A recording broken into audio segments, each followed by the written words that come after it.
mga tingin na parang ang mga hiling ay hawak ko sa akin kamay. Pangarap na sa langit ko idinaila sa tuwing na nanalangin. Sana sa akin ngayon na nga ibigay. Kaya ba narito ka at kahit tumagahin tayong dalawa ay wala kang pakialam. Dahil ba ang pag-ibig mo na matagal ko nang hiningi ngayon ay sasabihin mo na sa akin na lang. Sana nga ganun na, ngayon na ang katuparan ng matagal ko nang pinangarap. Mga sandali na magkahawak ng kamay para ba ako nakalagay sa ibabaw ng mga ulap. Ng mga kerubin na tila sa ating dalawa naglapitan sana ay di na maghiwalay. Mga panahong hindi ko lubos sa kalain na mapapasakin ang pag-ibig mo sa akin ikaw ay ibitas pa. Sa pinagtas ko naman ang landas ng isang mabuting katipan. Pero parang natriban lang ako ng panahon na para madamit mo lang ako agad na balitan. Nang ikaw ay balikan ang dati mong kasitahan na dahil ako bakit ka sa akin umiyak ng gabing iyon.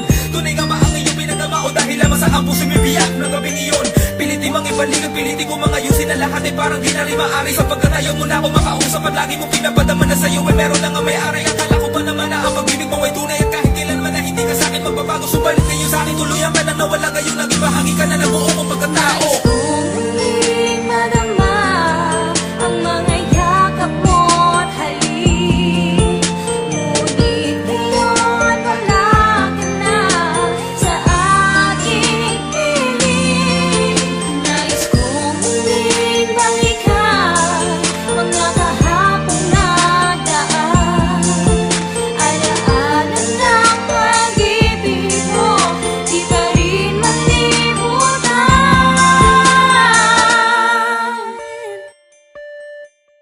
Halos mawalan ako ng malay tao na parang natalo sa sugal ako saan ko tinaya. Ang lahat na nasa akin at pati na para sa akin binigay ko na para magkaroon lang ng himala. At sa kabila na lahat ng mga panahon pinagsamahan natin na hindi ko malan napuna. Na hindi nga halata na ang pag-ibig ko pala para sa akin na hindi pa pala ganun kapula. At ngayon ay abo na, tinangin na lang ang hangin ang akala ko'y malalim at merong kabuluhan. Ang kahulugan sa akin ang mga matatamis mo salita, mga halik na siya naging kabuuan. Nabuo ko pagkatao na sa'yo ay inialin na lubos na kahit pa maging kapos hindi kinulang. Buhat ng gabi na sa akin ay sinabi mo mahal mo rin ako na parang sa alak mo lang inutang. Ang lakas na loob para sabihin ang mga salitang lubos ako na pinaniwalaan. Di na bahira ng mga pagdududa ang mga pangako mo na kailangan din pinaghinalaan. Na isang araw ay muling kakaway sa'yo ang nooy sininta. At ako ay aaray at malalagay na lang sa isang upas sa pinta ng isang pintor. Nagumuhin ng ating larawan na naglalarawan ng ating pagmamahalan. Na sa umpisa na di makulay at puno-puno ng buhay. Ngunit lumago at nabura sa katagalan. Ang ina nakasanayan mga sandali na magkahawak ng kamay habang nakatingin sa mga tala. Ngunit